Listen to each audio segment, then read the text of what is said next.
Bueno, ahora sí, y en función también del tiempo que tenemos hoy, es que ya vamos a dar inicio a esta charla, la cual trata acerca de Python, geología y minería. Mi nombre es Ever Hernández y voy a estar moderando esta charla. Muchas gracias a todos los que han querido participar y a quienes se están uniendo también al- a esta conferencia, a esta charla. Hoy tenemos dos amigos de Nube Minera, dos colaboradores. De una parte está Bill Clint McKean Valladares, que es ingeniero de mina de la UNI de Perú. Él es relator de uno de nuestros cursos en Nube Minera que trata acerca de Python para ingeniería.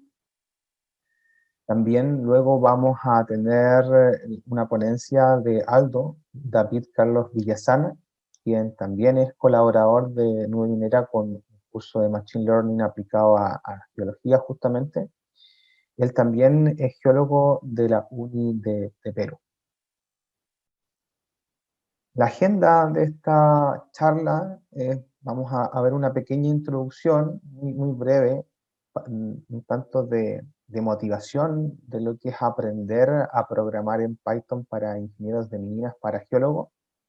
Luego vamos a ver la ponencia de Bill que trata acerca de Python y algunas aplicaciones, trabajos en minería, para luego dar paso a Aldo con Python y trabajo en geología.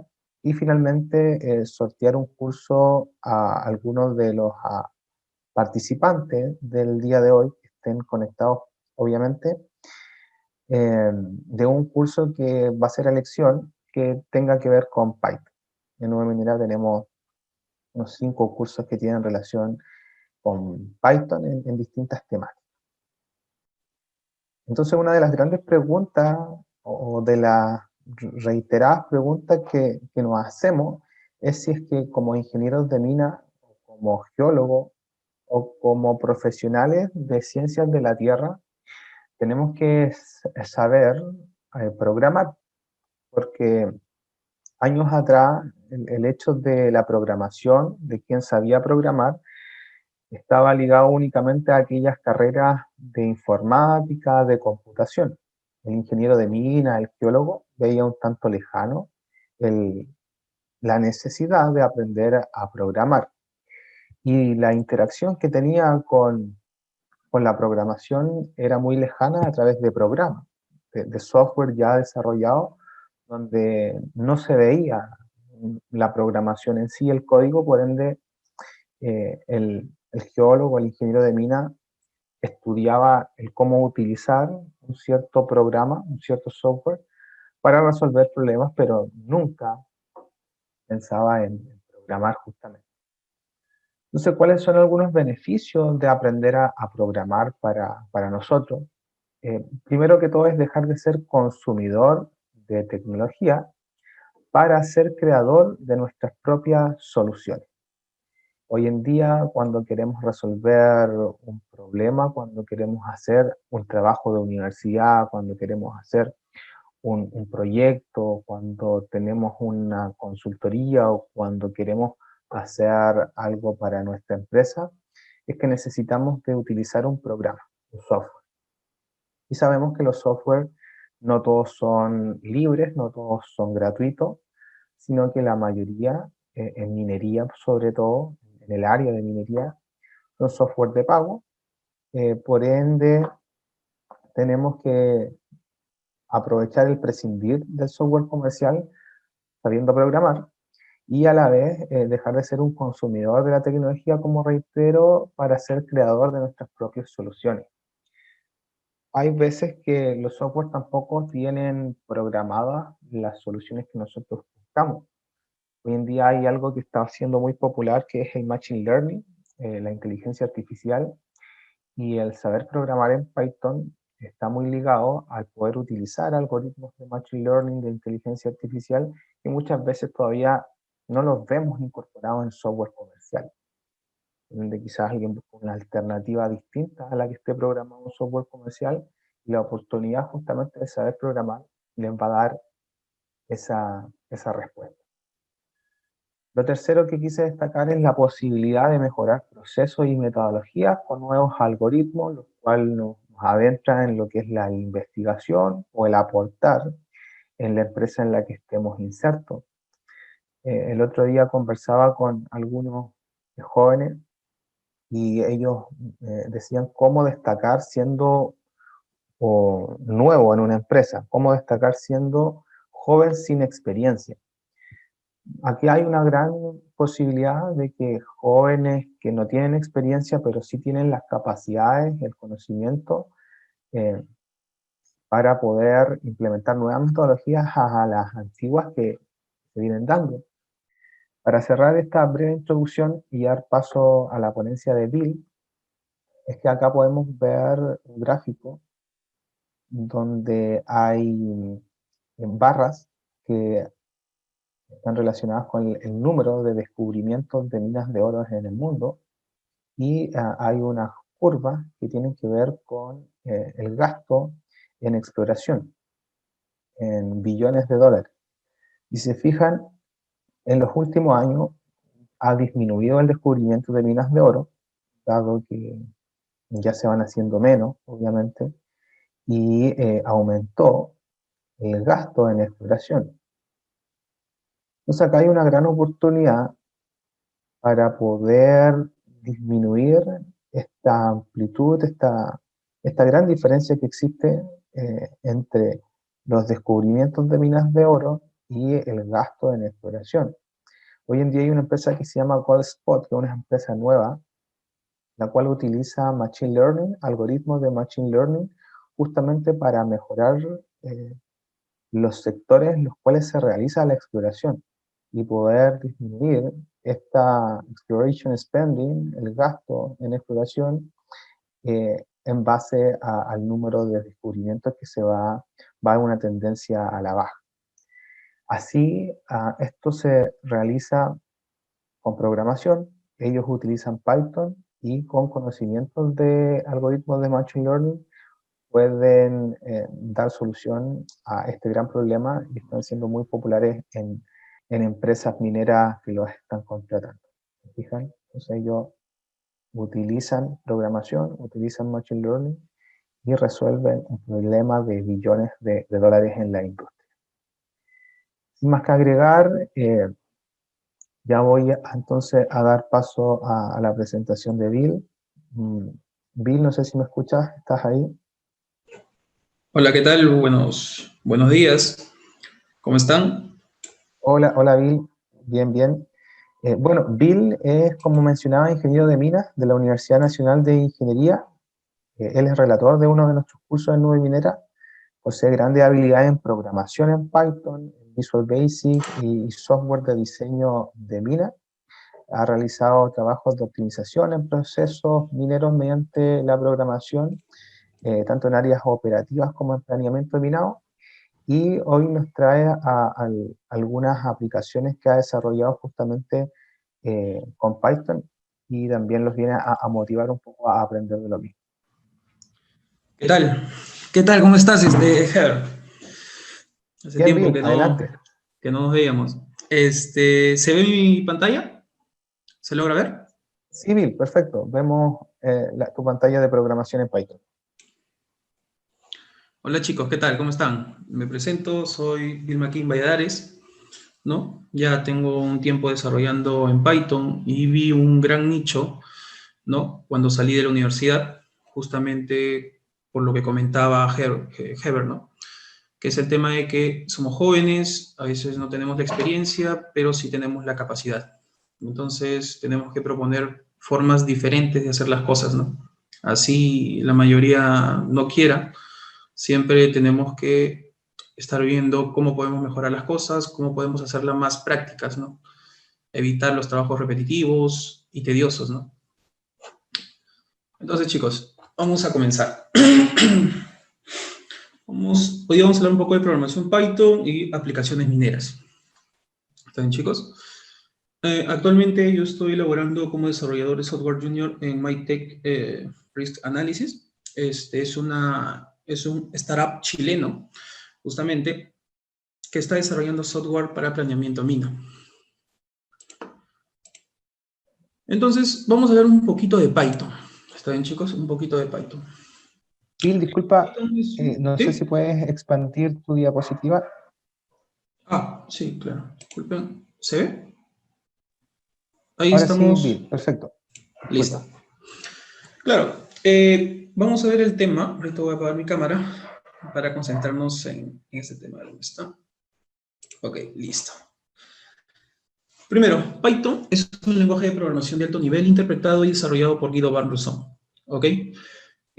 ¿Por qué la gente comienza con Python?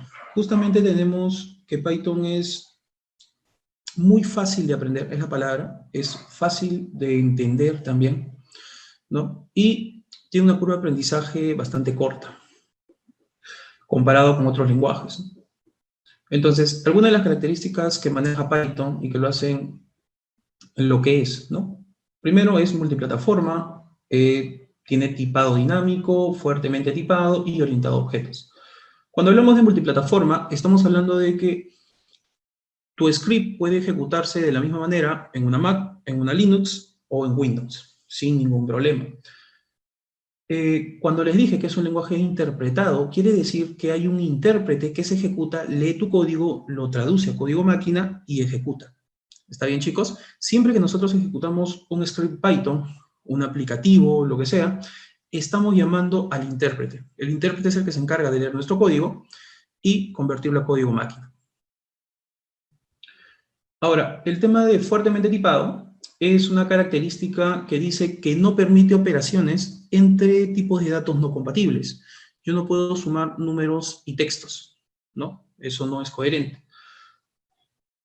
Y el tema de tipado dinámico es una gran ventaja porque el intérprete se encarga de inferir qué tipo de dato le estás dando.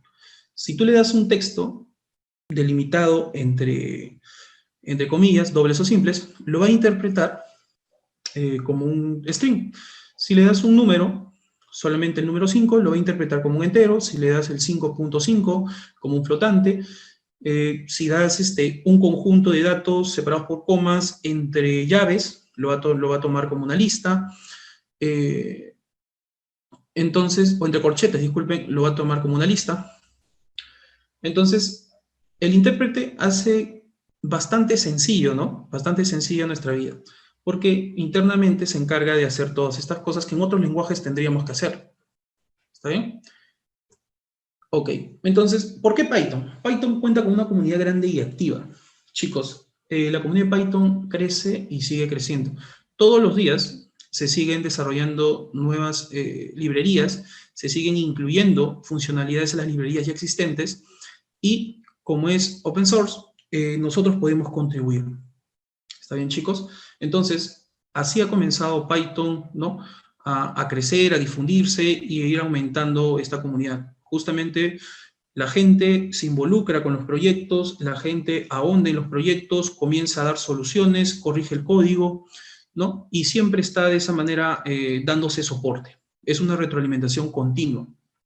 ¿Está bien? Por eso ahora en Python pueden encontrar librerías desarrolladas para casi todo, es la palabra, para casi todo. Según Stack Overflow, tenemos que Python toma el puesto número 4 después de JavaScript, HTML, CSS y SQL, que viéndolo de esta manera, Python está encima de muchos otros lenguajes de programación. ¿Por qué? Justamente por el tema de que es, o porque tiene una curva de aprendizaje muy corta comparado con otros lenguajes. ¿Está bien, chicos? ¿En qué se usa Python? Acá tenemos que Python se usa en desarrollo web, en data analysis, machine learning, ¿no? Entre otros. También hay propósito educacional, tenemos prototipo de software y tenemos lo que actualmente yo hago, ¿no? Aplicativos de escritorio, chicos. Desarrollos para escritorio, para aplicativos de escritorio. ¿Ok?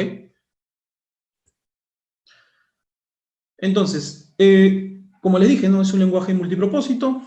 Podemos aplicarlo a cualquiera de estas ramas, para no redundar mucho en esto.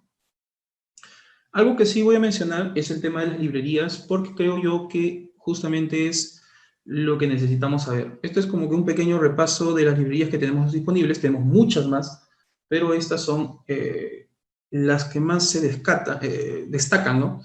Las más rescatables, porque las he visto implementadas en varios proyectos, ¿no? En esta experiencia profesional que ya he tenido. Tenemos Skimlearn, básicamente es una librería de Machine Learning que ya tiene muchos de los algoritmos de Machine Learning implementados y listos para usar. Es bastante sencillo de implementar, ¿no? Cuando ustedes quieren lanzarlo a producción, es la palabra. Luego tenemos Thanos, y Thanos básicamente es una librería que nos optimiza las operaciones matriciales. ¿Está bien, chicos? Es un optimizador. Acelera el tiempo de ejecución de estos. Tenemos Keras y TensorFlow, que son librerías de Machine Learning, o Deep Learning, disculpen. Estas dos librerías están orientadas al Deep Learning, a la generación de redes neuronales, son de alto nivel, ¿no? Este último, que es TensorFlow, está desarrollado por Google y está escrito en C, chicos. Está escrito en C y enlazado a Python. Entonces, algo que debemos saber todos los que queremos empezar es que no todo está hecho en Python o que no todo está hecho en lenguajes de alto nivel. En realidad, muchos de los algoritmos y mucho de los software que nosotros usamos, como Manzai, Datamine, Vulkan, están hechos en C. ¿Por qué? Porque acá hay un concepto importante, que es que los lenguajes interpretados en tiempo de ejecución son relativamente más lentos que los lenguajes compilados. ¿Está bien, chicos? Entonces, C, al ser un lenguaje compilado, el tiempo de ejecución es mucho, mucho mayor, o se podría disculpen, mucho, mucho menor que el tiempo de ejecución de un programa o un script hecho en Python. ¿Está bien, chicos? Por eso es que se hacen librerías en C y luego se enlazan a Python, para que sea más fácil usarlas. Ok, luego tenemos Scrappy y NLTK. Scrappy se usa para hacer búsquedas en web, se almacena esa información y se puede almacenar in-house o si no en cloud. Y básicamente es para hacer aplicativos tipo Trivago, no sé si han visto, donde buscan mucha información de diferentes páginas, almacenan esa información, la procesan y luego la venden a través de aplicativos. Natural Language Toolkit es una herramienta de procesamiento de lenguaje natural. Se usa bastante para el Big Data. Recuerden que el Big Data, en este caso, ¿no? Un ejemplo, podría recolectar mucha información de lo que es Facebook, estamos hablando de lo que son las redes sociales, ¿no? Entonces se necesitan este tipo de librerías. Tenemos Data Science, Pandas, Numerical Python y Scientific Python. Pandas es una librería para hacer operaciones, ¿no? Con datos bidimensionales, básicamente. ¿Sí? Es para hacer procesamiento de datos, chicos. Tiene muchas funcionalidades implementadas, se puede complementar con Matplotlib para generar gráficos intuitivos, también se puede implementar con Plotly, por ejemplo, y hacer gráficos de alto nivel. Estamos hablando de gráficos al nivel de Power BI con poco código. Numerical Python es para hacer operaciones matriciales, vectoriales, y tenemos Scientific Python, que tiene muchos algoritmos de álgebra lineal, optimización, ¿están, chicos? Estadística. Tenemos Unitest y Doctest, que básicamente son para hacer testing. ¿Está bien, chicos? Tenemos Django, tenemos Flask. Cuando hablamos de Django, estamos hablando de un framework para aplicativos web. Y Flask es un micro framework. O sea, es como que tenemos una casa completa de 3 pisos con Django, que ya está todo hecho, ya simplemente tienes que usar o tienes todas las áreas implementadas simplemente para usar. Y Flask es como si tuvieras un edificio solamente con columnas, ¿no? Y tú mismo tienes que implementar las cosas que vas necesitando. ¿Está bien? Ok. Entonces, tenemos también en el tema para desarrollo de interfaces, WXPython, TK-Inter, IGTK, tenemos PyQt, estos son los más resaltantes, ¿no? Yo he podido trabajar en WXPython, en TK-Inter y en PyQt. PyGTK no he entrado mucho, la verdad, pero los que sí les recomiendo para que comiencen es con TK-Inter. TK-Inter, luego váyanse a WXPython y finalmente terminen con PyQt. ¿Está bien, chicos? Ahora, librerías de visualización de datos, un estándar es Matplotlib, todos la conocen, pero hay algunas que no van a conocer, tal vez, es Serbon, Bucket y Pigalle. Estas de acá se van basando en la anterior. ¿Recuerdan en algún momento, si es que alguien me ha escuchado hablar? Siempre digo que no tenemos que reinventar la rueda, ¿no? La rueda ya está hecha, nosotros tenemos que ensamblar piezas sobre ella, ¿no? Nosotros ya tenemos que armar el carro, algo así. Ya tenemos la rueda, tenemos las piezas, nosotros tenemos que ensamblar las cosas para que funcione. Entonces, basándose en esto, Cerbon, Bucket y Pigalle han sido construidos sobre el anterior. Cerbon sobre Matplotlib, Bucket sobre Cerbon y Matplotlib, algo así. Entonces, han ido reutilizando piezas de código y han creado nuevas funcionalidades en base a eso. Y se han ido creando estas librerías. Siempre así se construyen, chicos. Nosotros cuando llamamos a una librería, internamente estamos llamando a un conjunto de dependencias, ¿no?, que van a ser usadas. O sea, nada se ha construido desde cero. ¿Ven, chicos? Todo se va construyendo sobre los cimientos de algo más. Entonces, Plotly, tenemos que mencionar que solo trabaja a nivel web, chicos. Solo trabaja a nivel web. ¿Está bien? Se pueden beber dentro de código para mostrarlo en aplicativos de escritorio usando PyQt. Se podría hacer eso, pero ha sido pensado para trabajar a nivel web. ¿Está bien, chicos? Y también puede implementarse con pandas, como lo mencioné. Para trabajar con ficheros Excel, que es algo que he hecho bastante, y ahorita también estoy haciendo trabajos freelance de esto, tenemos librerías como XLRD, OpenPyXL, XLSX-Writer. Estos de acá me permiten trabajar con ficheros Excel, crear reportes automáticos, puedo crear gráficos, puedo crear reportes de alto impacto, ¿no?, directamente desde Python. Incluso pueden beber código Visual Basic para que se ejecute cuando se crea el fichero de Excel. ¿Está bien, chicos?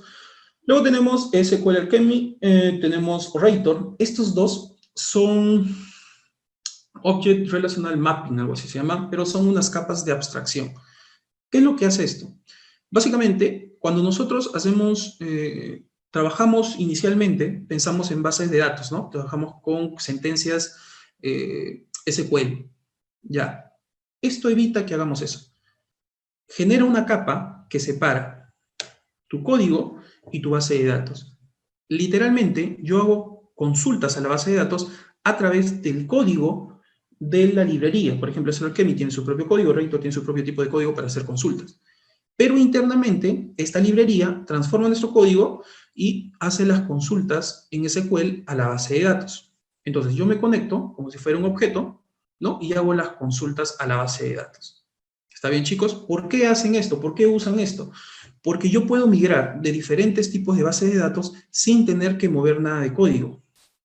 Por ejemplo, yo podría pasar de una base de datos hecha en Postgres a una base de datos hecha en MySQL, a otra hecha en SQLite 3, o SQLite, disculpen. Podría migrar y moverme tan simple como cambiar la dependencia de las conexiones. Pero internamente yo no tengo que mover mi código. O sea, estas librerías se encargan justamente de eso, chicos. De hacer internamente que encajen las cosas, pero nosotros ya no nos preocupamos de la base de datos. Simplemente nos preocupamos de nuestro código, de desarrollar lo que necesitemos, ¿no? Muy bien, también tenemos librerías como Mat, Random, Datetime, son librerías básicas.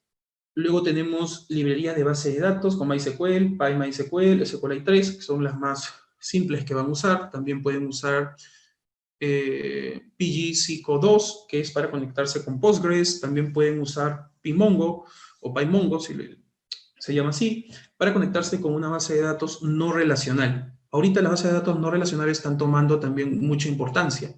Las bases de datos no relacionales ya no trabajan necesariamente con estructura de tablas, sino trabajan con una estructura de documentos. Y los documentos pueden tener internamente la estructura que quieren, no tienen que tener una estructura rígida como es con SQL. Entonces, chicos, es dinámico, es rápido de implementar y no tengo que estar pensando como antes se hacía cuando hacías una consulta, ¿no? Pucha, ¿cómo voy a conectar mi base de datos para que la consulta sea rápida, ¿no? En tiempo de ejecución también es mucho más rápido que conectarse a una base de datos relacional. ¿Ven, chicos? Entonces, en concepto tenemos base de datos relacional y no relacional. Bueno, ya lo mencioné, disculpen si tal vez me he ido un poco el tema. Luego tenemos módulos de sistema, o sys-process, que sería bueno que lo vean, que se documenten, porque nos van a permitir trabajar o ejecutar aplicativos de nuestra computadora y hacer procesos con ellos.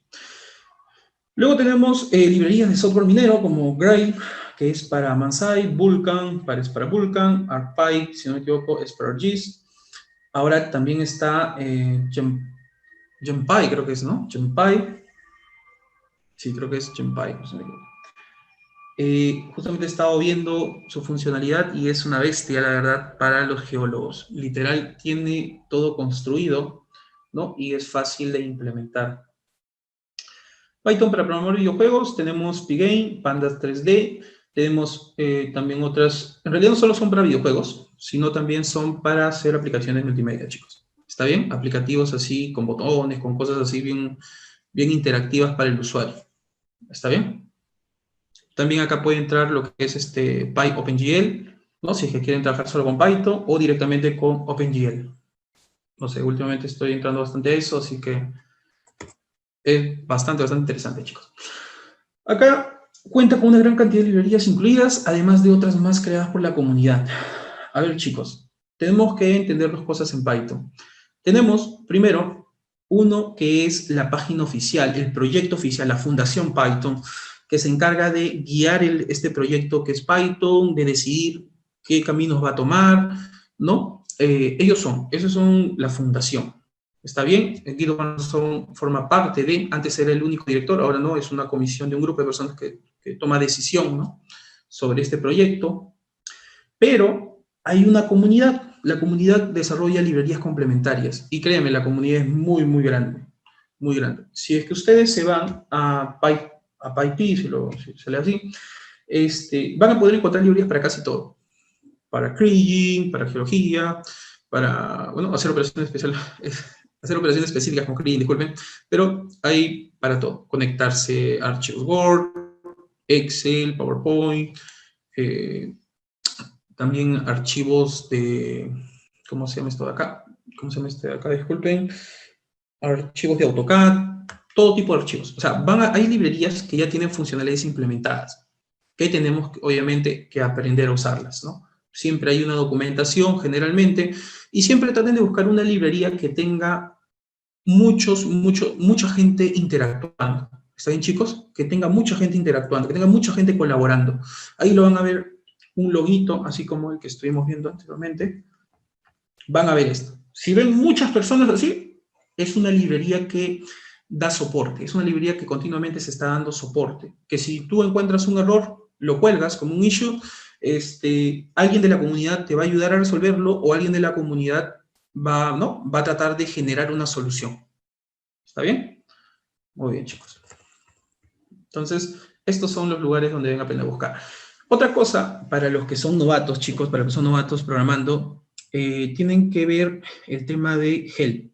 Help y el nombre de la librería nos va a ayudar bastante porque nos va a dar referencia de las clases, de los métodos, de los parámetros, ¿no? Que están implementados dentro de esa librería.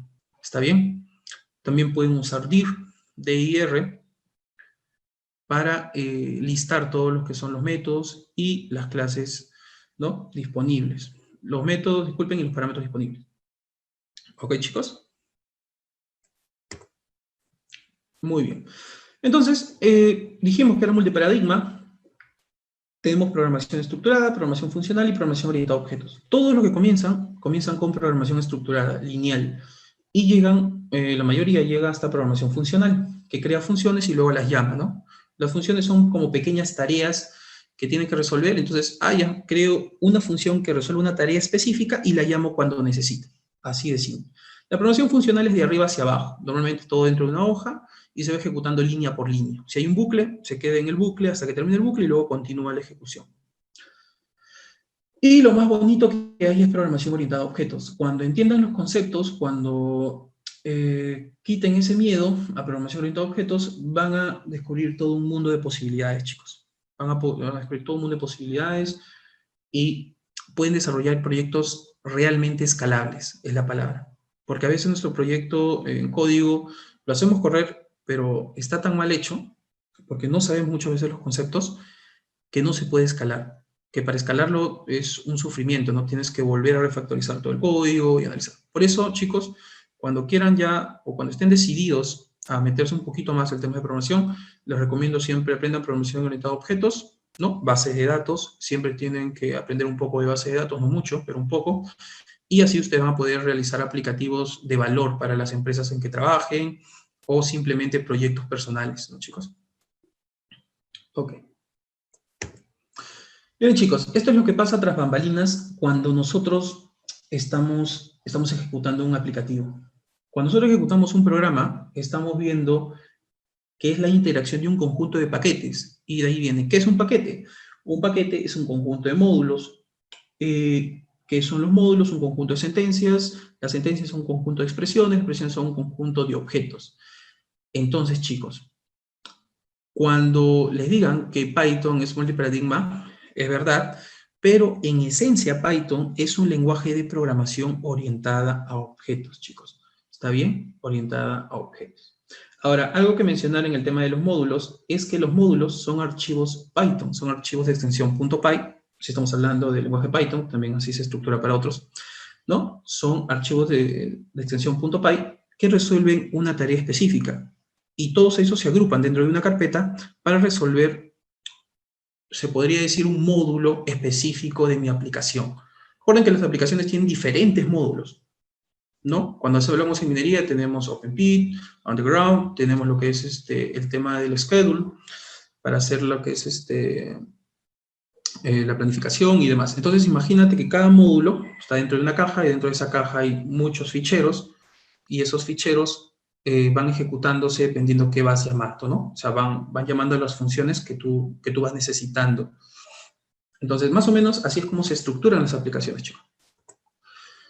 Bien, chicos, para los que van a comenzar a programar tienen que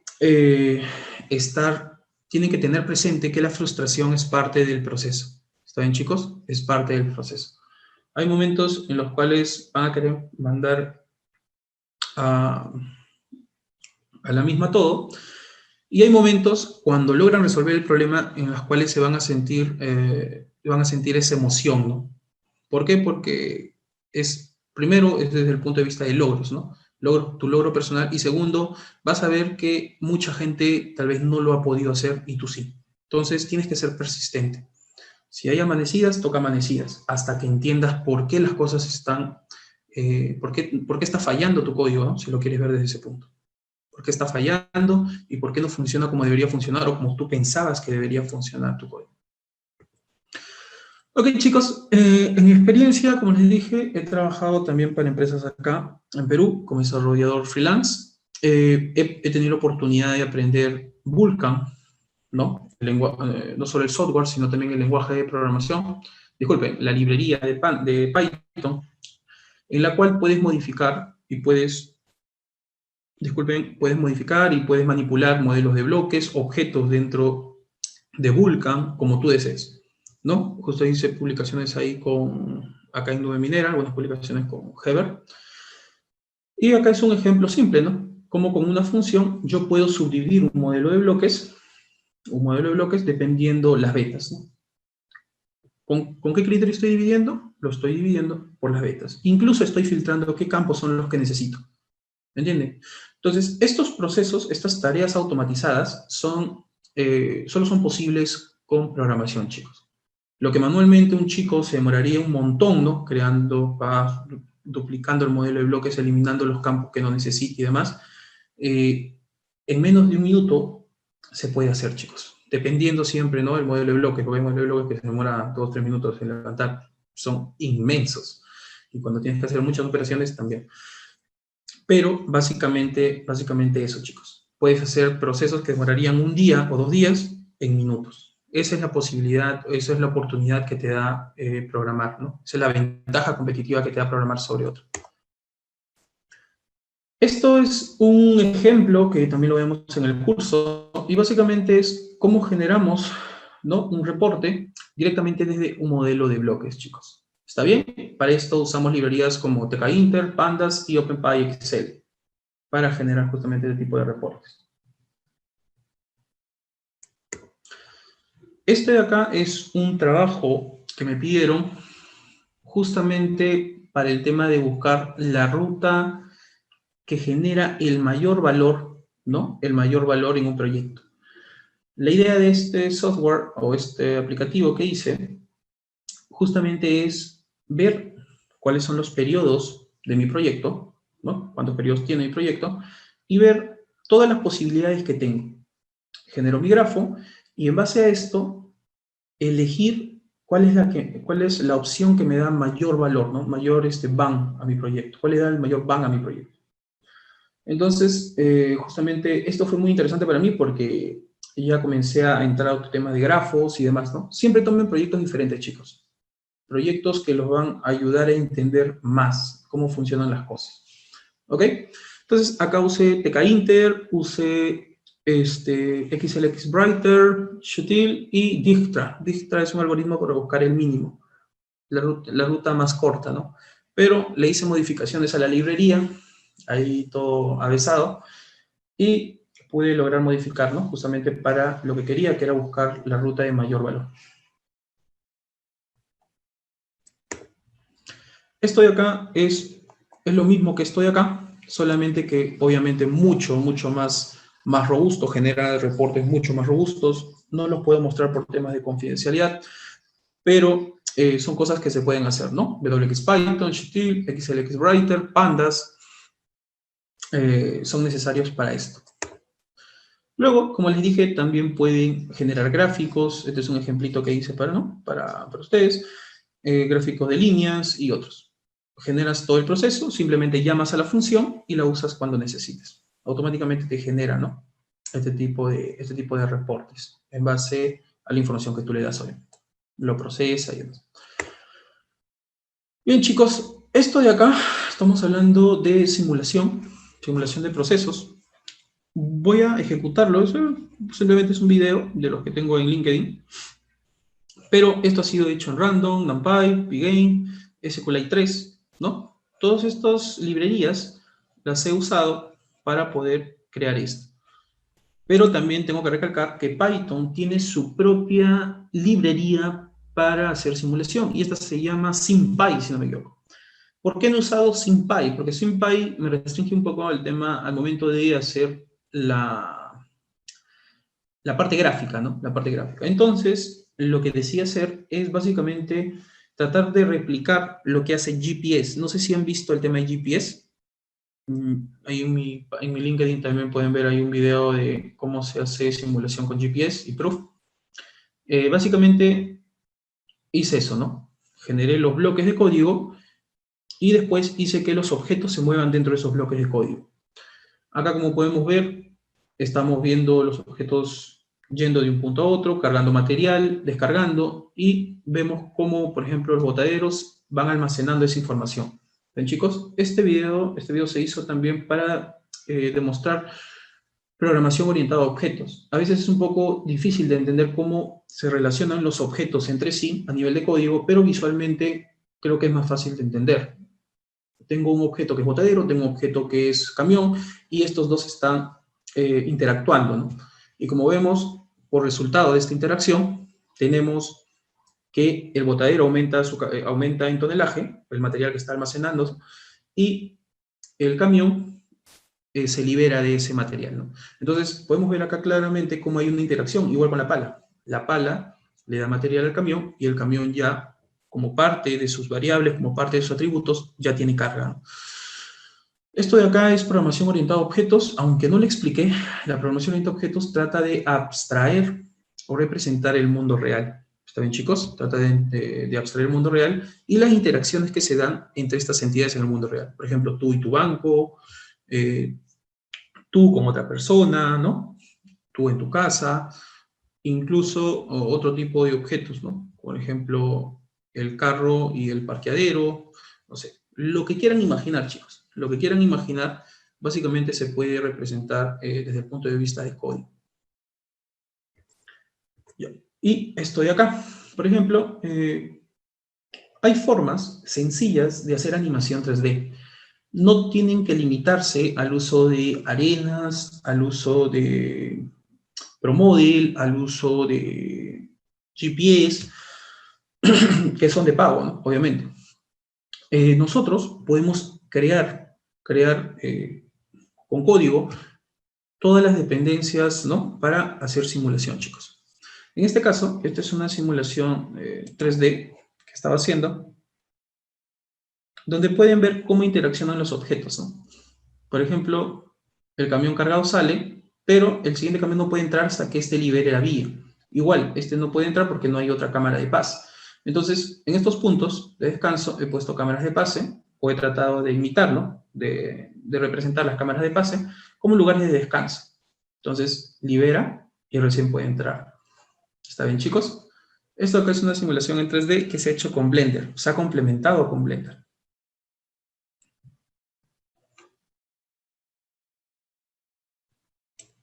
Es un poco burdo, pero Blender me permite levantar mi topografía. Si ustedes tienen un proyecto en su mina, ustedes pueden levantar la topografía en Blender.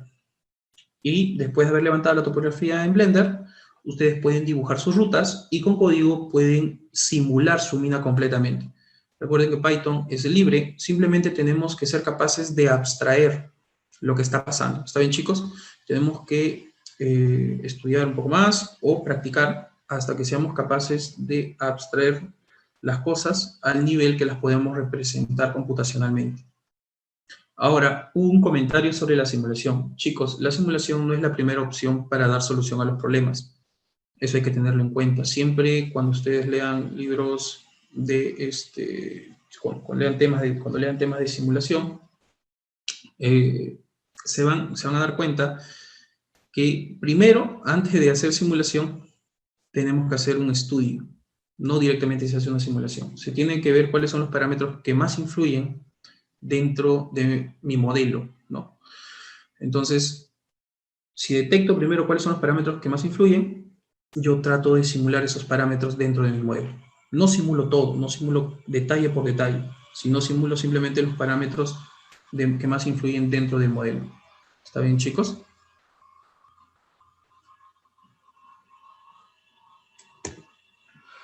Ok, ahora dejamos esto acá y vamos a ver millones. Bueno, esto lo hice cuando estaba en la universidad y es una forma, por ejemplo, una automatización que hice para diseño de malla subterránea, ¿no? Simplemente en función de los, ¿cómo se llama? Del tipo de explosivo, te diseña tu carro. De los parámetros, del tipo de roca y demás, obviamente. Pero es una automatización que se desarrolla. Acá simplemente falta completar con los tiros de relleno, ¿no? Muy bien, chicos. ¿Preguntas, dudas, comentarios? Muchas gracias, Bill, por tu presentación. En verdad ha sido muy, muy interesante, muy buena. Hemos visto distintas aplicaciones que has desarrollado en Python para minería. Lo de simulación de eventos discretos en 3 dimensiones creo que es una de las grandes eh, cosas que has desarrollado. A mí personalmente me llama bastante la atención el prescindir de software comerciales como Arena, ProModel, para poder desarrollar estas soluciones en Python. Como bien decías, vamos a abrir una sección de preguntas para ver si alguno de los participantes del día de hoy quiere realizarte directamente o la puede escribir también en el chat para poder aprovechar al máximo tu tiempo, Bill, y ya luego dar paso a la segunda ponencia. Dejo entonces el micrófono abierto por si alguien quiere preguntar. A ver, acá hay una pregunta, Bill, de Marcelo. Hola, buenas tardes. Muy interesante presentación. ¿Qué software mineros geológicos se pueden programar en Python? Todos los software se han implementado a Python. Vulkan trabajaba, por ejemplo, con Perl, pero desde la versión 11 se dieron cuenta que Python estaba dominando el mercado y han migrado a Python. Justamente, como le dije, ahí tuve la oportunidad de desarrollar software, ¿no? Con Buenaventura. Perfecto, gracias, Bill. Tenemos una segunda pregunta de Pablo Alcayaga. Él dice, muchas gracias, Bill. ¿Qué librerías recomendarías para aprender Machine Learning para preparación de obras en minas subterráneas? Skimler es la librería, no sé si está bien pronunciado, la verdad, disculpen, pero es una librería que ya viene, que ya tiene muchos algoritmos de Machine Learning hechos. Simplemente tienes que aprender a usarlos, chicos. Y hay mucha documentación en Internet. Yo siempre que hablo, chicos, siempre que hablo, este, yo les digo, no es necesario meterse un curso para aprender a programar. Es dedicación y tiempo. Yo he sido autodidacta, es dedicación y tiempo.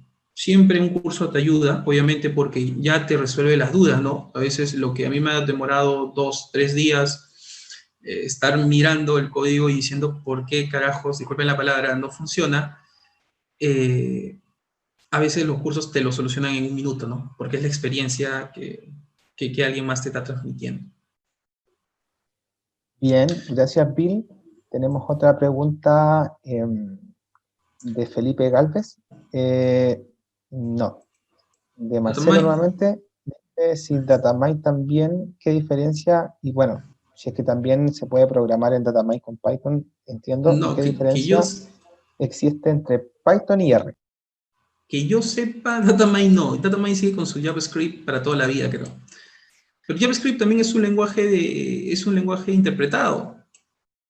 Si es un lenguaje interpretado y es parecido a Python. O sea, yo también manejo JavaScript, por lo que he estado trabajando en otros lados, y son parecidos, ¿ah? No hay gran diferencia, no hay, chicos. No hay diferencia. Así que pueden migrar de Python a JavaScript. Y Python y R. A ver, Python es de propósito general y R es orientado a estadística, chicos. ¿Está bien? Pero se pueden complementar. Hay librerías que unen Python y R. ¿Está bien? Perfecto. Hay otra pregunta ahora sí de Felipe Galvez. Él pregunta, ¿crees, Bill, que se puedan aplicar lenguajes de programación relacionados a Big Data como R y SQL? Se puede aplicar lenguaje de programación. No entiendo la pregunta, ¿como Python que se integre con eso? ¿O cómo? No entendí. Python se puede integrar con R y SQL, ¿no? SQL. Este, me imagino que esa será la pregunta, ¿no? No he entendido bien la pregunta. Vamos a ver si Felipe la quiere reescribir o algo, pero y Claro, vamos a pasar a la siguiente. Bueno, Marcelo vuelve a preguntar si se puede realizar modelamiento geológico implícito en Python, por ejemplo, como lo hace el Leapfrog Geo. Quizás esa pregunta podría responderla Aldo en la presentación que viene, al igual que la que hicieron sí. un Algo, instante de... algo de detalle que sí les puedo adelantar es el tema de GenPy. Ahorita estoy entrando, no lo he puesto en esta presentación porque justamente no soy geólogo y no quería darles información falsa, ¿no? Falsa o errónea más que nada. Pero GenPy sí genera modelos, superficies matemáticas, chicos. No sé si llegará hasta el tema de modelamiento geológico implícito, que sí lo he visto también cuando he hecho Vulkan, y Mansai también, pero eso mejor lo preguntan a Aldo, creo, ¿no? Él está más enterado de ese tema. Sí, tenemos una última pregunta. A ver, creo que alguien me estaba pidiendo abrir micrófono. Daniel Morales. Daniel, no sé si puedes activar el micrófono. Sí, sí puedo. Buenas tardes. Ah, perfecto. Hola Bill, mira, primero que nada, muchas gracias por la presentación, estuvo muy buena. Yo creo que entiendo un poco la pregunta que hizo Felipe. Lo que pasa es que, por ejemplo, en este momento yo estoy actualmente haciendo un diplomado de Big Data y Ciencia de Datos, en la cual se aplica al final en la programación con R. Yo creo que la pregunta de él va ligado a eh, como eh, ¿cuánto se puede meter todo ese tema del Big Data ya como en la industria minera? No sé si será solamente para la parte de negocio o también implementarlo ya a la parte de operaciones mina también. Claro. El tema de Big Data, cuando estaba viéndolo, estaba relacionado a volúmenes grandes de información. Y yo creo que las únicas minas que podrían relacionar tema Big Data serían las más grandes, o sea, las que tienen tecnificado todo y tienen un conjunto de sensores que cada segundo está generando información. Yo creo que ellos sí podrían implementar Big Data. Pequeña y mediana minería, no, sería risorio ver la cantidad de datos para querer procesarlo como si fueran Big Data. ¿no? Claro, Creo con que una ahí, tabla de Excel se puede hacer... sí, obviamente, pero no, tampoco, ¿ah? Porque a veces una tabla de Excel con 100.000 registros ya es lenta, ¿no? Aunque últimamente en las últimas versiones ha ido mejorando su rendimiento de Excel, pero igual sigue siendo lenta. Por ejemplo, con 100.000 registros o 1 millón de registros, lo trabajaría directamente con Pandas y lo enlazaría a Excel simplemente para generar el reporte, ¿no? Porque la gente, bueno, no entiende código, pero sí entiende reportes en Excel. Entonces, esa sería una forma de implementar e integrar, ¿no? Perfecto, Bien, eso era la consulta, muchas gracias. ok, Daniel, gracias a ti por participar, por preguntar. Vamos a dar entonces por terminada esta primera ponencia de Bill. En nombre de Nube Minera, Bill, te agradecemos enormemente por tu tiempo el día de hoy, sábado, por esta excelente presentación que has hecho. Y vamos a ver al final de esta charla si es que alguno de los asistentes, el que gane, quizás pueda elegir el curso que tú justamente estás relatando, que es de introducción a Python para ingeniería. No sé si quieres decir algunas palabras para cerrar tu presentación, Bill. Sí, chicos, muchas gracias por el interés, ¿no? Siempre es bueno ver gente interesada en hacer las cosas diferentes. Así que no se cansen, siempre traten de presentar ideas nuevas y lo que está haciéndose, traten de hacerlo de manera diferente, mejor, ¿no? Creo que es la palabra. Traten de hacer las cosas mejor, chicos. Sin miedo, así los ingenieros viejos a veces nos digan que lo que hacemos es tonterías. No, nosotros generamos valor. Generamos valor con cada cosa que hacemos. ¿Está bien?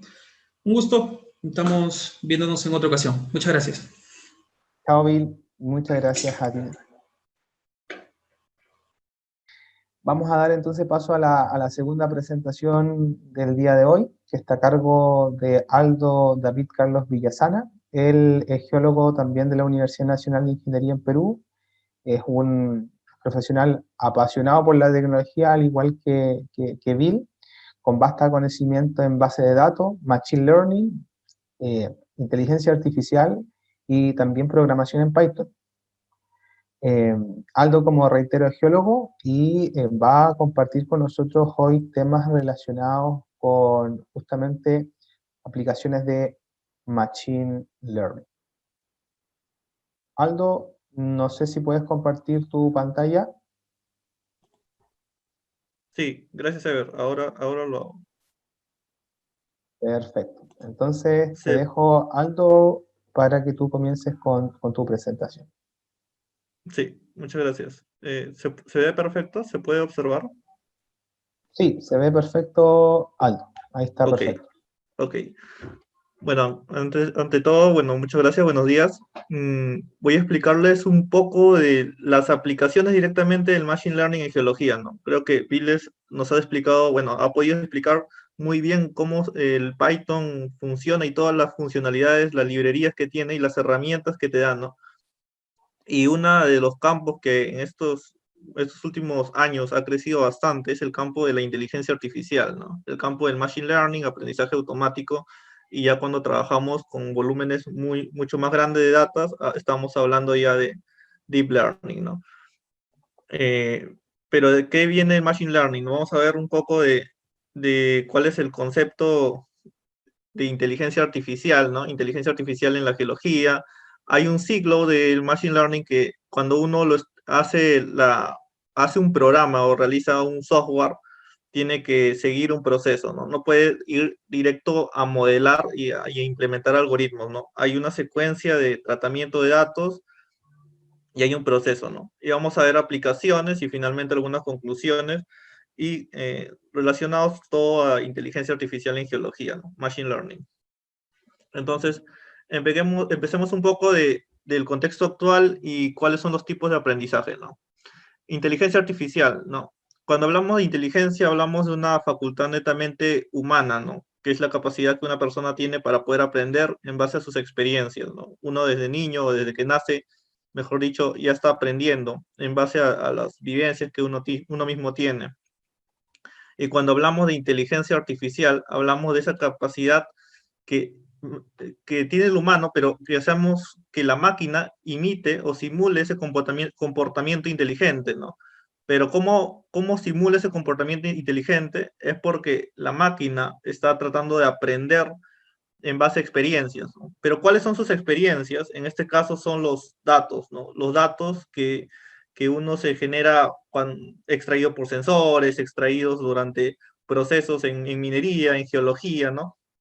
Entonces, todos esos datos sirven como un aprendizaje para las máquinas, ¿no? Actualmente, uno de los algoritmos más potentes que existen son las redes neuronales, que seguro muchos de ustedes ya habrán escuchado, ¿no? Y generalmente se resuelven en problemas de aprendizaje supervisado, dos tipos de problemas, ¿no? De clasificación, cuando queremos clasificar algo, por ejemplo, un caso sencillo sería clasificar tipos de roca, ¿no? O si queremos representar el comportamiento de una variable mediante una función, ¿no? Entonces ahí utilizaríamos sería un problema de regresión, ¿no? Nosotros tenemos dos tipos de aprendizaje principalmente, lo que es el aprendizaje supervisado, donde nosotros, o el usuario en sí, o el programador que está trabajando, por ejemplo, yo programo en Python, eh, decide cuál es su variable de interés, ¿no? Por ejemplo, si estamos en mina, ¿no? De repente la variable de interés es la ley, ¿no? Quiere saber cómo se está comportando la ley en función del tipo de litología en el que estamos, o sea, el tipo de roca, ¿no? La profundidad en el que estamos, o la respuesta de los sensores de geomecánicos o taladros, ¿no? Entonces, todos esos parámetros son variables de entrada para un target u objetivo. Pero ese target y objetivo, ¿cómo uno lo escoge y por qué lo escoge, ¿no? Hay dos criterios. Uno primero es la importancia. Uno tiene un target porque obviamente es algo que te interesa conocer, ¿no? Por ejemplo, la ley mineral es una variable de interés, ¿no? Y el otro sentido, o la otra lógica que se tiene que tener es que esa variable que tú vas a predecir, tienes que tener el concepto de cómo lo vas a obtener, ¿no? No es aleatorio, sino tiene una lógica atrás de eso. Por ejemplo, si tú quieres ver una característica de una roca, por ejemplo, la resistencia, ¿no? Está asociado de repente a la textura que tiene internamente la roca, ¿no? A los componentes mineralógicos. Hay una lógica que debe cumplir, ¿no? Es como tú insertas los ingredientes y generas tu resultado, ¿no? Pero si tú insertas otros ingredientes que no tienen nada que ver, obviamente no vas a poder predecir o obtener lo que estás buscando. Entonces, son dos cosas importantes. Saber cuál es tu target y los algoritmos, obviamente, que te permiten encontrar ese target y las variables que están involucradas, ¿no? Esto es en caso de un aprendizaje supervisado. Entonces, justamente por eso se le dice supervisado, ¿no? Porque el usuario está interviniendo en definir cuál es la variable de interés, que es diferente a un aprendizaje no supervisado, que vamos a ver que está a continuación, ¿no? Que está a la derecha. En el aprendizaje no supervisado, lo que buscamos es encontrar patrones dentro de los datos. Es decir, no hay un target definido, sino más bien nosotros buscamos relaciones entre los datos, los parámetros que poseemos, ¿no? Por ejemplo, podemos hacer clusterizaciones, agrupaciones, en función de que cuando aparece una variable o cuando tiene una variable con cierta tendencia o tiene una ubicación geoespacial, la otra variable también está apareciendo, ¿no? ¿Y esto por qué nos podría servir? Para asociar elementos, por ejemplo, ¿no? En caso de geología. Y en realidad las aplicaciones vienen netamente de la lógica que tenga el profesional, sea un minero, sea un geólogo, en base a su experiencia, puede inferir o puede razonar distintos comportamientos, ¿no? Es como que un profesional lleva, no sé, 10 años trabajando en mina y se ha dado cuenta de que dentro de un proceso que ya está estandarizado, se ha dado cuenta que hay variables que están relacionadas, pero nadie las ha involucrado. Y tal vez, si uno utilizara esas variables, podría mejorar en tiempo o podría mejorar, no sé, en menos herramientas, ¿no? Entonces, ¿cómo poder aprovechar ese conocimiento? Justamente esa lógica que él se ha dado cuenta, ¿no? Que el usuario, que el ingeniero con experiencia ha visto, eh, implementarlo mediante un programa de Machine Learning, ¿no? Introduce las variables y también introduce la variable de salida, que es su target, y dice, yo tengo este comportamiento en función de estas variables y estoy obteniendo esto. Y yo creo que con estas variables puedo predecir lo que tengo de interés, ¿no? Y es mucho más sencillo este método. Y efectivamente, utilizando la inteligencia artificial, comprueba de que eso es cierto, ¿no? Si es que su lógica de que ha estado pensando también está correcta. Entonces, esa es la ventaja que te da el Machine Learning, ¿no? Puedes hacer predicciones, puedes hacer incluso, claro, simulaciones, ¿no? Porque estás probando un nuevo caso que en tu experiencia has notado, ¿no? Obviamente también se pueden hacer casos que ya están más que comprobados, ¿no? Ya se sabe.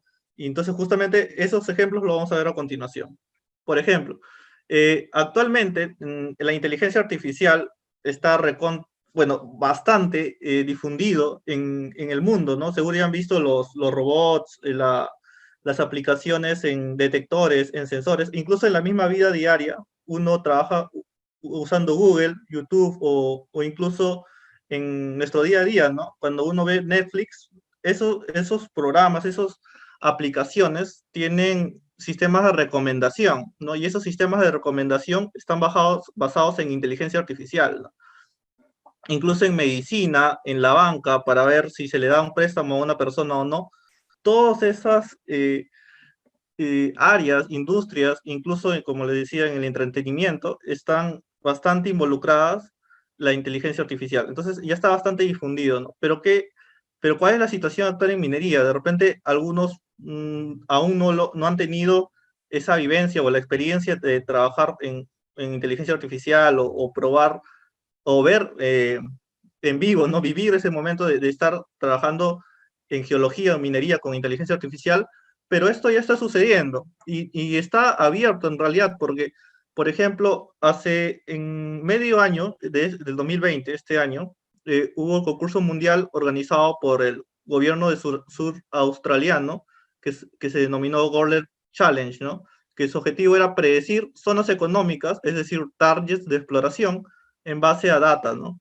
Pero ahí viene el concepto también del geólogo. ¿Cómo un geólogo determina que en una zona hay mineral o no hay mineral, ¿no? Entonces, ustedes saben que luego van a ir las campañas de exploración, se van a hacer perforaciones, se van a hacer estudios geoquímicos, y posteriormente, si es que estiman que es un buen volumen, un buen prospecto, se va a generar una mina en ese lugar, ¿verdad? Pero, ¿qué data se trabaja? Se trabaja con data geofísica, data geoquímica, data de imágenes satelitales, mapas geológicos, donde podemos observar el tipo de roca, mapa de alteraciones, ¿no? Toda esa data disponible es con lo cual un geólogo con muchos años de experiencia, o incluso que ya ha encontrado, ha tenido la experiencia de descubrir un yacimiento, digamos, actualmente hay muchas minas, ¿no? En el mundo, en Chile, en Perú, existen gran cantidad de minas, y todas esas minas han pasado por un proceso y un estudio y un trabajo para poder ser descubiertas. Entonces, en base a esa lógica, esa expertise que tiene el profesional, implementa qué variables son importantes para yo poder determinar que en esta zona hay mineral. Y el mismo criterio se aplica en el programa de Machine Learning. Dice, ya necesito mi variable de la data geofísica, por ejemplo, la magnetometría, qué valores está arrojando, en geoquímica, qué valores tengo, de los porcentajes de elementos, las imágenes satelitales, qué respuesta de la luz tengo para cada banda de los centinelas, de los espectros, los mapas geológicos de los tipos de roca, ¿no? Todas esas variables, pero en este caso, bueno, un geólogo está evaluando área por área, ¿no? Está interpretando y tal vez, como seres humanos, pues se nos puede pasar algún dato, no nos percatemos de algo, pero esa lógica que uno tiene como profesional la puede implementar por el uso de algoritmos, ¿no? Y hacer un programa y predecir el área de económica, ¿no? En base a ese criterio que ya tiene. Entonces, bajo eso ya serías capaz de generar un programa que te prediga zonas económicas, ¿no? Y en realidad es bastante interesante y bastante importante y de bastante interés en general, porque, ¿por qué, no? Porque ¿qué significa una zona económica? Significa que es un lugar que tiene el potencial de ser una mina, ¿no? Y eso para cualquier persona es de mucho interés, ¿no? Porque obviamente hay un beneficio económico, sea una empresa o persona o profesional en general, es algo bueno.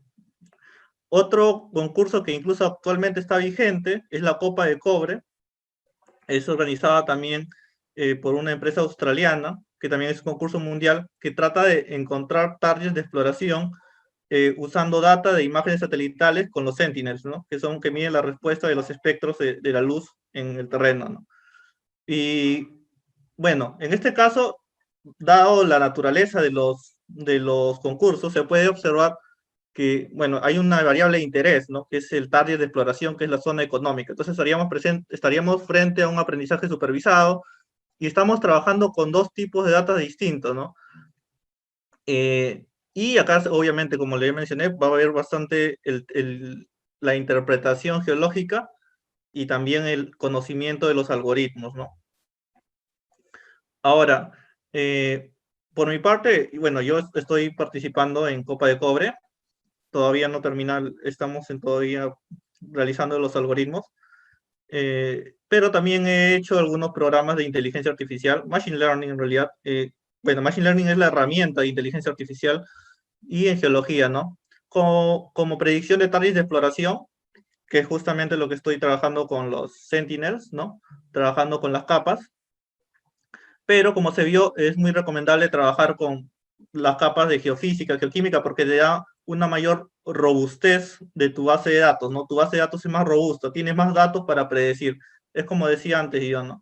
Si tienes todos los ingredientes, es más seguro que obtengas lo que deseas, ¿no? Pero si tienes solamente parcialmente, no hay, digamos, una menor seguridad de que poder obtener lo que deseas.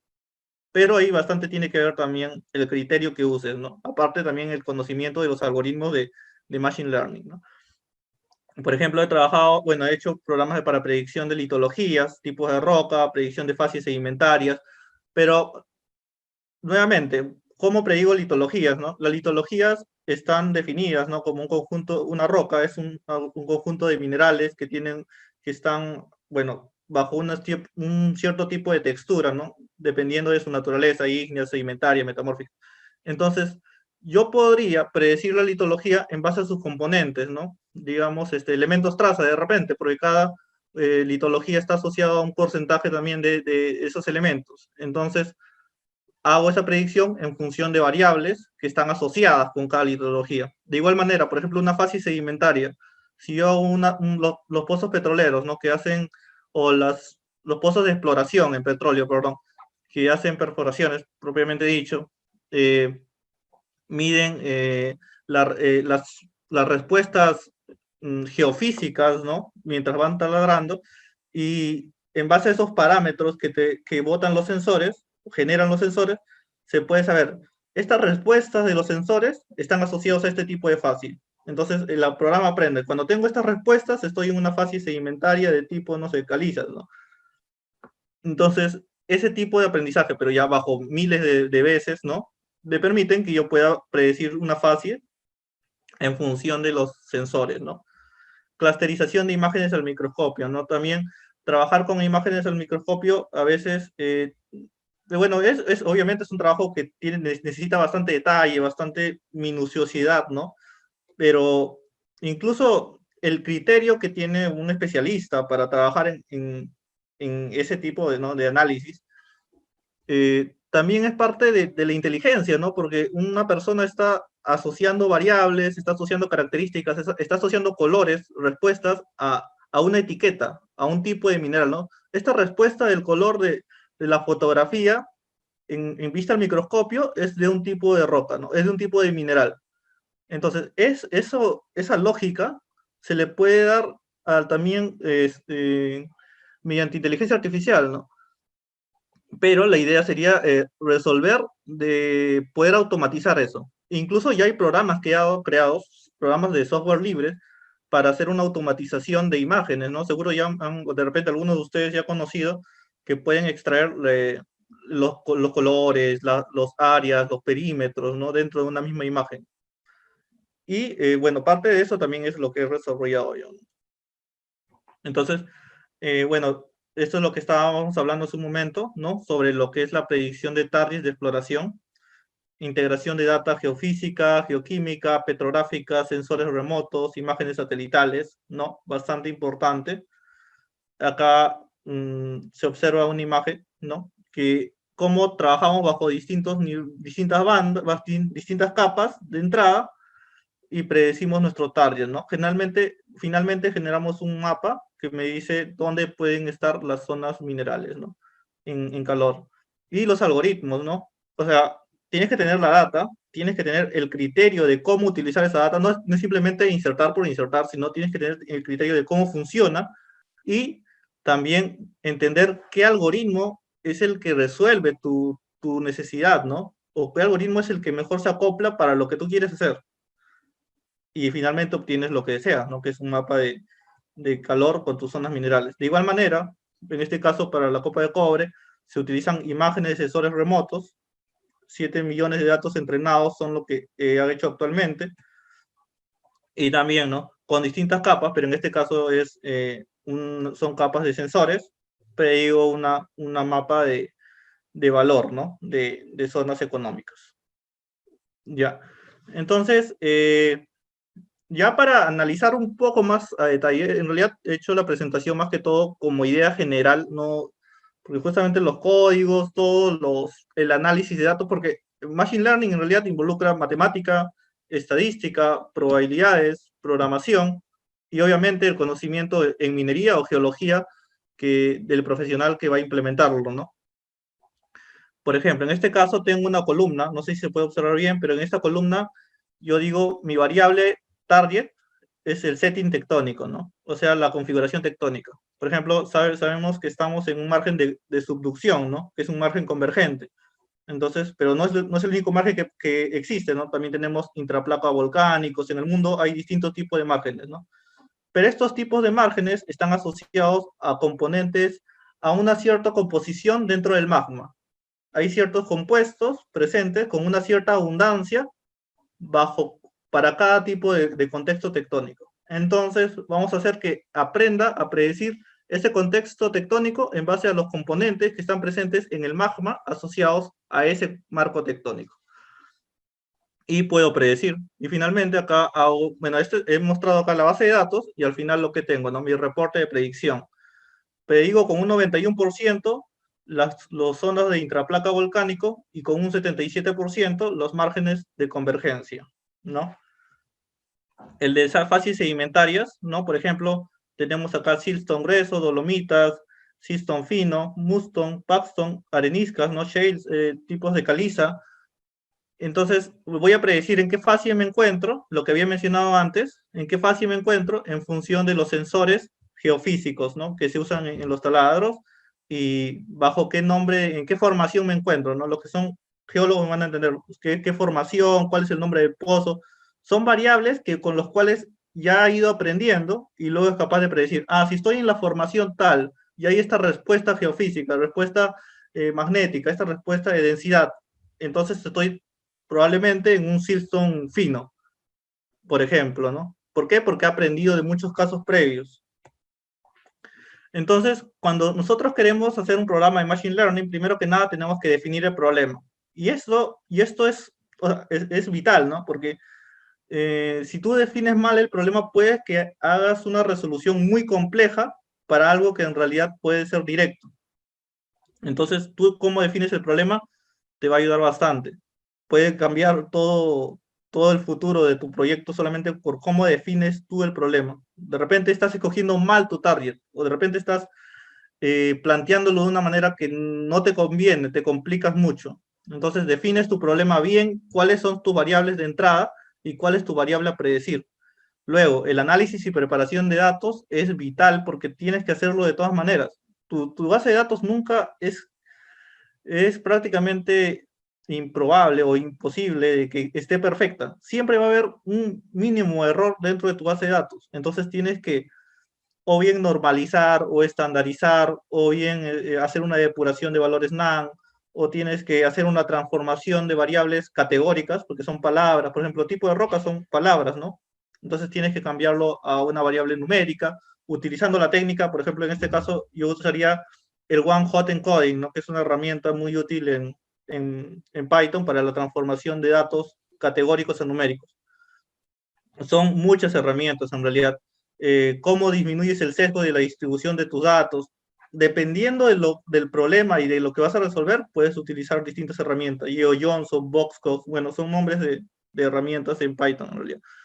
La evaluación de algoritmos ya es recién la parte de implementar el algoritmo de Machine Learning, ¿no? Y acá también tienes que tomar una buena decisión, porque primero, el primer paso es, tu problema es regresión o clasificación, entonces ya depuras. Segundo paso, dependiendo de cuál es el comportamiento de tus datos, eliges qué algoritmo es el que más te conviene para este problema, ¿no? Y entonces ya ejecutas ese algoritmo, ¿no? Puedes aplicar redes neuronales, support vector machine, regresión lineal en un caso simple de repente, o regresión logística para clasificación. En realidad son gran cantidad de algoritmos y cada algoritmo tiene un concepto matemático asociado y lo que se trata es que el valor predicho sea el más cercano a la realidad. Entonces lo que se trata es de minimizar el error entre lo real y lo predictivo. Entonces hay una función matemática ahí para cada tipo de algoritmo, donde ese error se busca ser minimizado, ¿no? En función de integrales y derivados. Finalmente, mejoras resultados mediante hiperparámetros, ¿no? Que son ya como una última calibración dentro de tu modelo. En Machine Learning, en geología, hay gran cantidad de aplicaciones y cada día estoy seguro que actualmente se están realizando más aplicaciones, reconocimiento de litología, seguro han visto los sensores que en los logueos, ¿no? Cuando están en mina, pasan el sensor y tratan de reconocer los minerales, ¿no? He visto ese tipo de aplicaciones, reconocimiento de mineralización, bueno, por ejemplo el oro, que es de interés, ¿no? Detección automática de fracturas, mapeo geoquímico, prospectividad mineral, que es lo que los hablaba en los concursos, ¿no? Encontrar zonas económicas, identificación de características geológicas en cubos sísmicos, ¿no? En petróleo, en la industria petrolera ha avanzado también bastante en el uso de estas herramientas de Python, de Machine Learning, pero cada día se esparce más y está más fuerte, ¿no? En general. Y, por ejemplo, el programa que yo estoy, bueno, ya tengo el prototipo y que estoy haciendo ya por mi cuenta, es este, ¿no? Es una red neuronal que en base a una imagen de una sección delgada, una imagen de roca vista al microscopio, puedo predecir el valor de la resistencia mecánica en una roca. Bueno, supongo que, bueno, todos o la mayoría han visto tal vez alguna vez una imagen de roca vista al microscopio. Si no lo han visto, bueno, este es un ejemplo. Y en mecánica de rocas, para saber cuánto es la resistencia de una roca, ¿no? No todas las rocas responden físicamente igual, se usa un ensayo de compresión uniaxial llamado UCS, ¿no? Donde obtienes el parámetro UCS, perdón, y puedes medir cuánto es la resistencia, ¿no? En megapascales de una roca. Cada tipo de roca, dependiendo de sus componentes, su textura, tiene un tipo de resistencia. Entonces, esto es un parámetro macroscópico de la roca y esto es una característica micro, ¿no? Sin embargo, yo creando una red neuronal, programando, en base a un concepto teórico y a una lógica que yo he tenido, puedo generar esta predicción. Entonces, todo, como les decía, parte de su criterio y del conocimiento que tengan, obviamente, y de implementar correctamente los algoritmos, ¿no? Al final, ¿qué tengo? Tengo el valor de la resistencia sin necesidad de destruir la roca, solamente con una imagen de, bueno, la única destrucción probablemente que tenga es que voy a hacer un pequeño corte para saber cómo se ve esa roca al microscopio, ¿no? Una lámina. Y puedo saber cuánto es el valor de la resistencia mediante una red neuronal artificial. Unas conclusiones finales, que, bueno, el Machine Learning es una herramienta que permite optimizar procedimientos que se realizan actualmente, y a su vez podemos crear nuevo conocimiento, ¿no? Como el método que estoy haciendo, como la herramienta que estoy mostrando, ¿no? Bueno, los datos, actualmente estamos en la época, bueno, en la era del Big Data, tenemos gran cantidad de datos, tenemos una tecnología muy avanzada con respecto a lo que teníamos años anteriores, y todo esto hace propicio que el desarrollo de la inteligencia artificial sea posible, ¿no? Muchas gracias. Muchas gracias a ti, Aldo, por esta presentación también. La verdad, muy interesante la aplicación que muestras al último, donde a partir de características microscópicas puedes estimar el valor de la resistencia de la roca. Para hacer un breve paréntesis, Estos valores son muy requeridos tanto en pequeña, mediana y obviamente en gran minería, pero por ejemplo en Chile, en pequeña minería, para realizar un proyecto de explotación, aunque sean mover 500 toneladas mensuales, el CERNA-GEOMIN, el Servicio Nacional de Geología y Minería, requiere para el diseño de la explotación tener como variable de entrada la resistencia mecánica de la roca. Y los particulares, digamos, los productores, muchas veces no tienen la plata para poder pagar este tipo de ensayo. Entonces, este servicio que se puede colocar como paralelamente suena muy, muy interesante, si a un menor costo, y habría que evaluar claramente si la precisión es similar a la del ensayo. Pero en verdad me sorprendió muy gratamente de las dos presentaciones. Felicitaciones, Aldo, por tu trabajo, y vamos a dar un espacio también para que los participantes puedan realizar alguna pregunta. Les recuerdo que la pueden escribir por el chat o bien pueden activar directamente su micrófono y realizarla. Gracias, Ever. Quedo atento a las preguntas. Sí, mientras los participantes escriben alguna pregunta o piensan en alguna que quieran realizar, esto de la utilización de algoritmos de inteligencia artificial y de machine learning, creo que a la gente joven le da una gran oportunidad para resaltar con algo nuevo, o también para empresas que se han dedicado a prestar algún servicio a la minería, mejorarlo o tener una alternativa la cual le dé más valor, le agregue valor. Estamos en un tiempo que nos toca donde tenemos que hacer un tanto disruptivo y entrar a la minería con alternativas como estas, las que tú presentas, Aldo. Acá hay una pregunta de Hornero, bien, dice, ¿es posible combinar el Machine Learning con Google Earth Engine? Ya, gracias por la pregunta. Bueno, Machine Learning, como ya había mencionado, en la inteligencia artificial, trabaja aprendiendo de los datos. Es decir, mientras tú tengas los datos disponibles, puede ser dato de una imagen, puede tener datos que es un dato no estructurado, puedes tener datos como un Excel, ¿no? Como una base de datos, un archivo separado por comas, un CSV, o incluso un archivo ASCII, ¿no? O un archivo TXT. De distintas maneras que tú tengas disponible tu base de datos, imágenes no estructurados, CSV, Excel estructurados, tú puedes hacer una predicción, usar el Machine Learning. En lo personal, no he usado el Google Earth Engine, pero si tú puedes extraer de ahí imágenes, bueno, que lo más seguro es que sí, o si puedes extraer tablas o CSVs o Excel, ¿no? Cualquier base de datos, obviamente que puedes aplicarlo el Machine Learning ahí.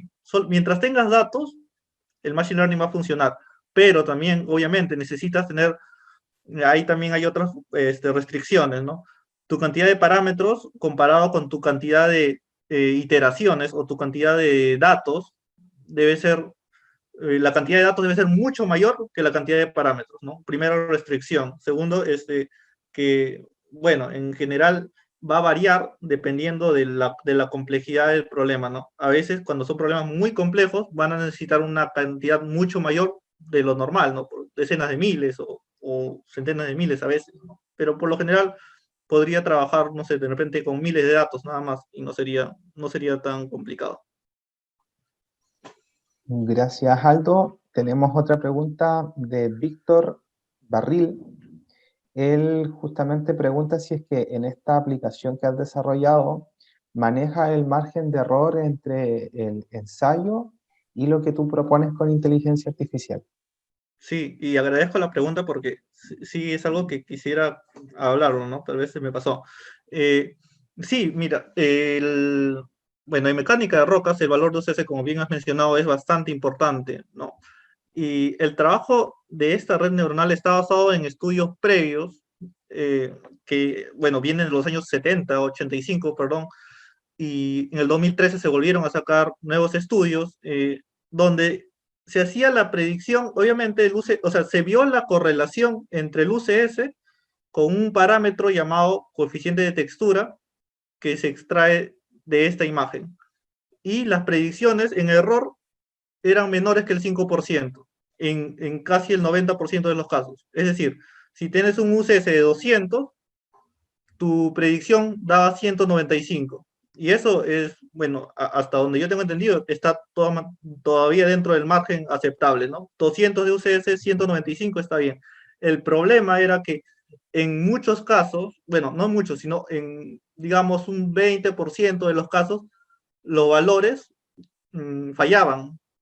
Y obviamente eso es riesgoso, ¿no? Porque cuando haces usas el UCS para hacer un puente, un túnel, o en sí una construcción, o incluso en minería, que tu valor salga muy errado, en ciertas ocasiones es un riesgo.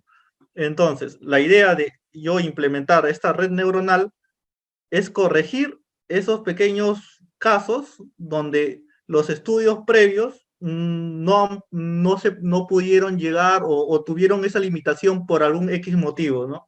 Aplicar la inteligencia artificial para que, como es una tecnología más avanzada, pueda resolver esos pequeños o esos casos que no fueron tan acertados, ¿no? Pero definitivamente el error ha sido menor al 5%, casi en el 80% de los casos.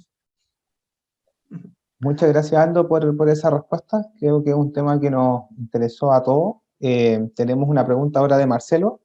Él pregunta qué plataforma se requiere para programar en Python. Para programar en Python, bueno, hay muchas plataformas, creo que también Bill ya lo había estado comentando. En lo general uso Jupyter Notebook, pero también está Google Colab, pueden usar PyCharm. Bueno, en realidad hay gran cantidad de plataformas, ¿no? En lo personal yo utilizo Jupyter Notebook porque me parece bastante interactivo, sencillo. También tenemos Spider, ¿no? Hay varias en realidad. Sí, gracias Aldo por esa respuesta también.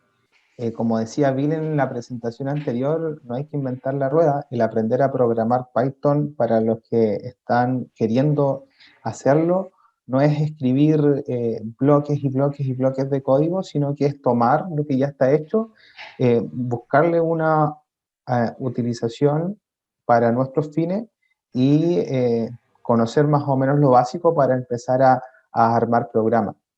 Tenemos una pregunta de Jorge Wilson. Dice, buenas tardes, muchas gracias por ambas presentaciones. Quería preguntar con cuántos datos mínimos están haciendo y cuánto tiempo les está tomando realizarlo para el caso del ensayo. Y una vez entrenado el modelo, si es que se continúan ingresando datos para retroalimentar el modelo. Gracias por la pregunta. Mira, acá ya viene todo un tema ya de logística y proceso, porque, por ejemplo, hemos tomado hasta ahora datos de laboratorios de mecánica de roca que nos han cedido sin ningún costo, digamos, como una donación, parte de la universidad. Y aparte ya, bueno, por nuestra cuenta, sacar la extracción de las secciones delgadas. Hemos trabajado actualmente tendremos 1000 datos, pero no es suficiente. O sea, alrededor de 1000, no exactamente 1000, pero no es suficiente. Lo que pasa es que, como decía, depende de la complejidad, va a dar una buena predicción. Sin embargo, en los estudios previos, incluso con 30 veces que fueron entrenados, pero ya por un método ya más formulístico, fue suficiente para poder encontrar la relación, ¿no? Sin embargo, al aplicar inteligencia artificial, esa es la limitante, ¿no? Que necesitas mayor cantidad de datos. Y creo que había otra pregunta. Disculpa, se me fue eso. Sí, Aldo, hay varias preguntas más. Vamos por la siguiente. Dice, buen día, Aldo, excelente presentación en una planta metalúrgica. ¿Se puede aplicar Python? Una pregunta de Elvis, QH. Sí, bueno, sí, en realidad lo puedes aplicar en cualquier área, en metalurgia, en voladura, en operaciones, bueno, con lo que mostraba los ejemplos de Bill también, ¿no? En carguillo, puedes aplicarlo en los taladros, en el logueo, mientras tengas datos, y en realidad prácticamente todos los procesos involucran usar datos, tú puedes aplicar Machine Learning, pero también se tiene que tener en cuenta si es que es necesario o no, ¿no? Porque a veces simplemente puedes programar directamente y con Python no te haces problema, ¿no? Programas y obtienes directo, ¿no? Entonces ver también en qué casos es necesario o no, dependiendo del problema, ¿no? Ujú. Bien, gracias Aldo. La siguiente pregunta es que si existe un mínimo de datos para utilizar Machine Learning y lo mismo para Deep Learning. Mm, es que esto es bastante de práctica y prueba y error también. Lo que pasa es que va a variar en mucho y no podría dar un número mínimo con lo cual trabajar, ¿no? Por lo general, lo mínimo que he visto es trabajar con cientos de datos, ¿no? No sé, pues 800 filas, lo mínimo que he visto. Y digamos, si es un problema de regresión simple, pues ya con esa cantidad no hay problema, ¿no? Porque es sensible, ¿no? Sencillo. Son pocas variables, es un problema de regresión lineal, es simple. Pero va a depender bastante de cuál va a ser el problema a resolver, ¿no? Bien, eh, un poco con la misma pregunta, normalmente contamos con muy pocos datos en minería, o por lo menos en lo que es exploración minera. Por ende, hay veces que se han visto trabajos donde cuando hay muy pocos datos se realizan simulaciones previas a los procesos de modelamiento para aumentar la robustez de la información. Bueno, Marcelo pregunta nuevamente, ahora vamos a ver si le responde Aldo, porque recién le preguntó a Bill si se puede realizar modelamiento geológico implícito en Python. Por ejemplo, como lo hace el Leapfrog Geo. Ah, Ya, bueno, a ver si me podrías decir un poco más específico, como en qué casos. bueno, entiendo que Marcelo pregunta si es que a partir de, no sé, un dominio geológico se pueden generar áreas o volúmenes englobando estos dominios geológicos. Un Bueno, proceso de agrupamiento automático de datos etiquetados. sí, sí, bueno, eso sí, en realidad claro, justamente como lo dijo también Bill y como también yo le estaba explicando, bueno, Python en realidad se ha acomodado bastante a prácticamente, bueno, que yo sepa, la mayoría de software mineros y en geología también, ¿no? En el LIFRO, en el ArcGIS, casi todos están actualmente están involucrados el Python, no te permite maniobrar, incluso hay libres como el QGIS. Y sí, en realidad sí, incluso he visto que hay, claro, el Gempi, si no me confundo, que te permite hacer ese modelamiento netamente con Python, similar a lo que haces con el Lifro, ¿no? Que es un software de costo, y tú mismo puedes hacer todo el proceso de modelamiento, ¿no? De estimación y utilizando netamente Python, nada más, tú programando por ti mismo. Sí, sí se puede. Perfecto. Ujú. También muchas veces tenemos las librerías a mano de Python para resolver problemas en minería, pero hay veces también que nosotros mismos podemos crear algunos algoritmos para resolver problemas que no encontremos. Por ejemplo, lo que preguntaba del modelamiento implícito, si no estuviese, podríamos estudiar la teoría, conocer las matemáticas que están por atrás y programar el modelamiento implícito a nuestra autoría. Creo que tenemos una última pregunta, Aldo. Esta es una pregunta más técnica, pero sigue siendo interesante. ¿Qué especificaciones debe tener el ordenador, RAM, tarjeta gráfica, etcétera, para hacer Machine Learning y pues tratar una gran cantidad de datos, por ejemplo, en Big Data? Mm, bueno, la verdad es que no tengo el conocimiento exacto para decirte cuál es el tipo de ordenador que necesitas, ¿no? Pero si vas a trabajar con Big Data, tiene que tener una enorme capacidad de memoria y sobre todo de procesamiento. Porque, por ejemplo, ¿no? Ahora yo he trabajado con 7 millones de datos, pero 7 millones de datos en realidad no es mucho comparado con lo que realmente puedes trabajar hasta con 100 millones de datos, ¿no? Y ahí mi ordenador, por ejemplo, ya no aguantaría, ya se quedaría colgado. No tengo ahorita las especificaciones de la laptop del ordenador para poder decirte un valor exacto. Perfecto. Claro, entre mayor cantidad de datos estemos procesando, más lento es el mismo proceso en función a las características de nuestro equipo. Por ejemplo, yo ocupo un procesador i7 con 16 GB de RAM y ciertos procesos se demoran 30 segundos, 60 segundos, que para mí es harto tiempo, trabajando con Machine Learning, pero con equipos de menores características puede que se demore el triple o el cuádruple. Entonces, mm, tampoco conozco los mínimos requeridos para ciertos procesos de Machine Learning, ya que dependen más que de los modelos, de los datos. Creo que estamos con las preguntas. Kevin, sí, esta presentación está siendo grabada desde su inicio, así que prontamente va a estar disponible a través de las redes sociales de Nube Minera. Quiero agradecer a Aldo por su tiempo hoy día sábado, también a nombre de Nube Minera, por su excelente participación. Él también tiene un curso con nosotros de Machine Learning aplicado a geología, para quienes se interesen justamente en conocer qué hay detrás de estas aplicaciones.